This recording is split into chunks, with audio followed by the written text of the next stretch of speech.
Hi guys, and happy Monday. I am on my way to class right now in the pouring rain.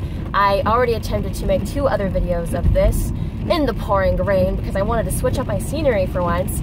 So I stood outside and I got rained on for nothing because I am unsatisfied with both of those videos explaining the song 2+2. As you all know, we, Frantic Endeavor, released our first single Saturday, and we are so excited that finally happened. We have been waiting and waiting, and so have our people who listen to our music. They've been waiting and waiting too.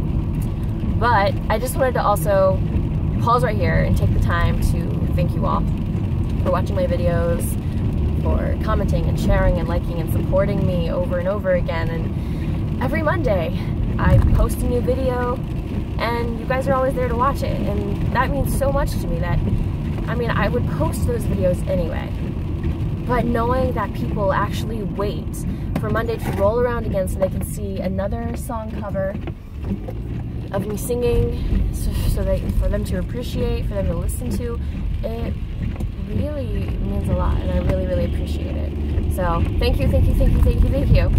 Now that I've got that out of the way, I want to further elaborate on the song 2+2 and just kind of talk about it, tell you guys why I wrote it, how it came to be, and what I think about it. So without further ado, don't worry, I'm being very safe right now. I am not really looking at the camera, and I have my headlights on because it's raining, and I have my wipers on because it's raining. So if you guys can hear it, I'm sorry. But the song 2+2, without getting too distracted, it came about because I was having a conversation with somebody, and I was having a really hard time with this person because whenever I had the chance to speak my mind, tell them what I thought, tell them my opinion on the matter, or explain, they wouldn't listen. And if they were doing a really bad job of showing that they were, because they wouldn't acknowledge anything that I said, and even if they did acknowledge it, they would just tell me why I'm wrong, or that I'm wrong, and then they would further elaborate on their own perspective, their own view, their own opinion. And they would just talk and talk and talk and talk, and I felt like, eventually, like I was in a lecture, and that it wasn't a conversation between 2 people sharing ideas and information with each other.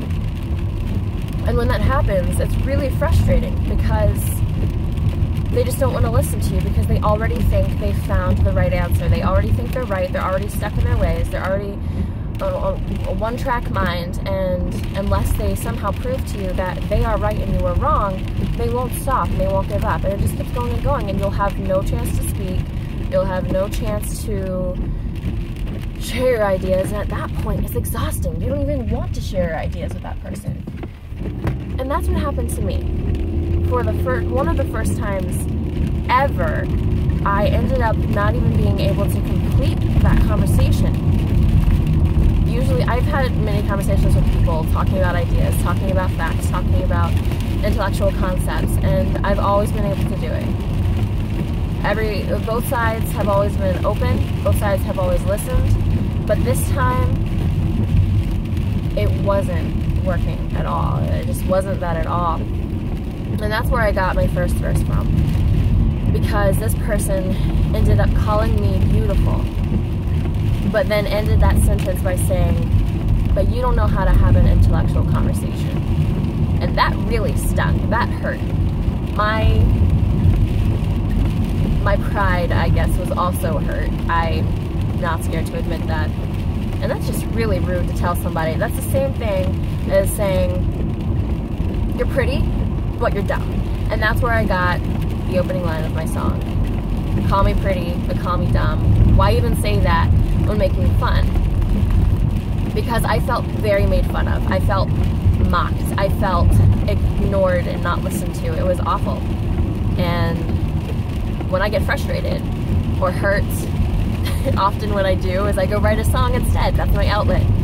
And it's also my way of getting people to listen to me when I know otherwise they won't. So that introduces the song and how I start it, and then it goes into the chorus where it talks about 2 plus 2 equals 4. Now I got this because I acknowledge that there are more than one solution to solving a problem. And that's a very basic example to use, 2 plus 2 equals 4, because you can also get 4 by subtracting 2 from 6. And it's just easy to explain that you can always reach a solution more than one way. And one way might be easier to one person, whereas the other way might come more naturally to somebody else. But you both end up in the same place. You both come to a solution. The problem with some people is they think the only way you should do something is their way, or the way they've grown up thinking, or the way they were raised, or they hold firmly to their beliefs and morals and traditions, which is good. I can respect that. But when you get to the point where you can't even listen to somebody else and maybe acknowledge the possibility that you're wrong or you're right, or they're right, or vice versa, then you have a problem, because then you're getting into the territory of narrow-mindedness, and that is very dangerous, because then you're stuck in one line of sight, as it says in my song, and you fail to acknowledge that, you know, life just isn't black and white.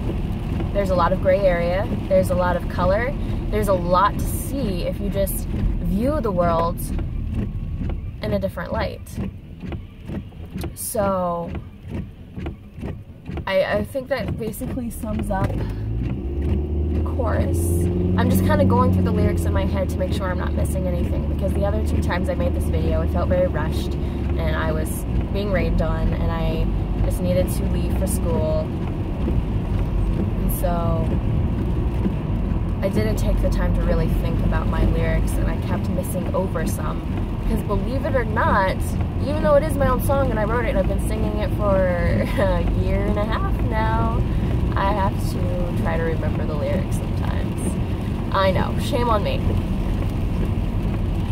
But the second verse, let's go ahead and get into that.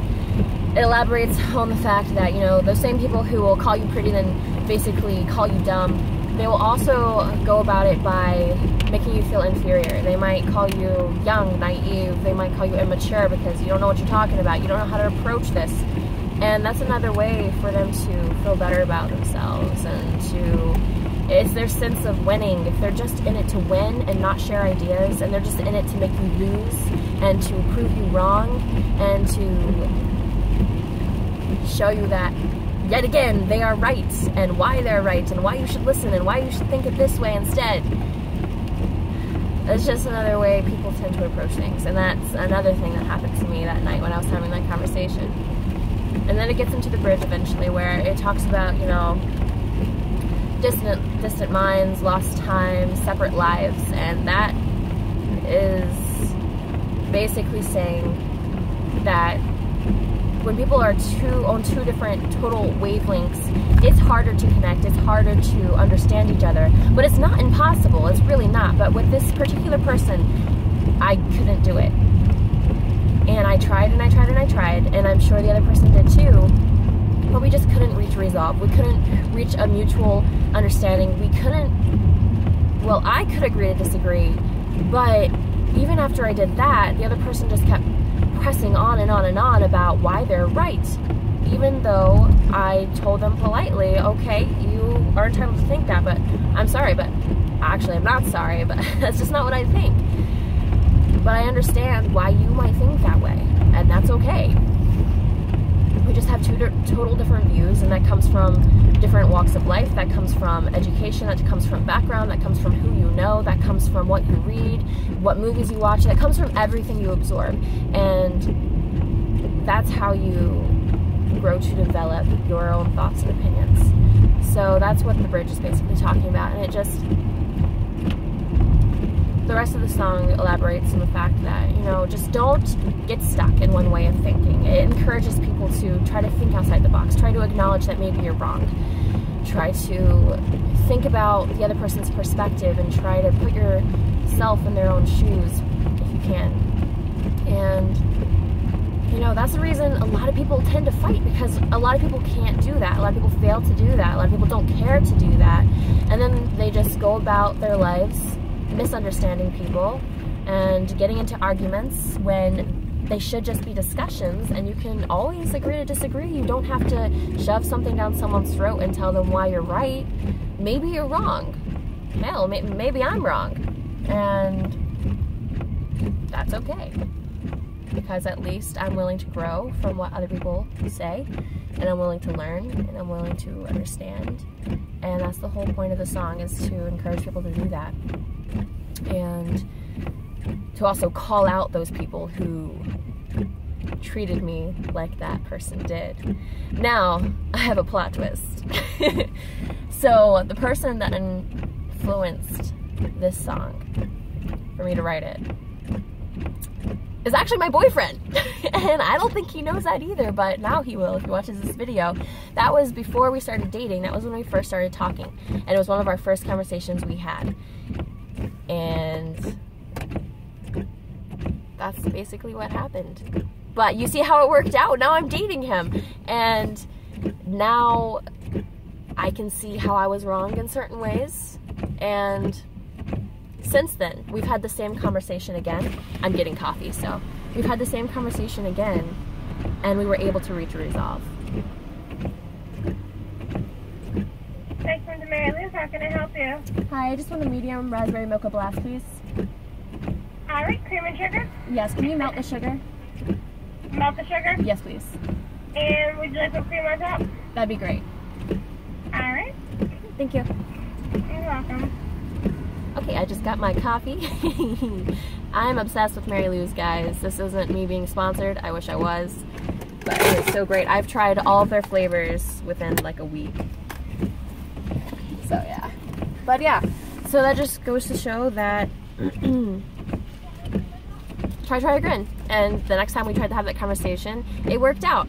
And we were able to approach it in a more open way, both of us. Because I know that I was at fault in certain ways too. But yeah, there's a short story of why I wrote that song, and you get to see a glimpse into my life when I'm driving, and you know what kind of coffee I order now, and how I am. I drive through windows. So again, happy Monday. I love you guys. Thank you so much. I'm gonna have all the links in the description to all my band's social media.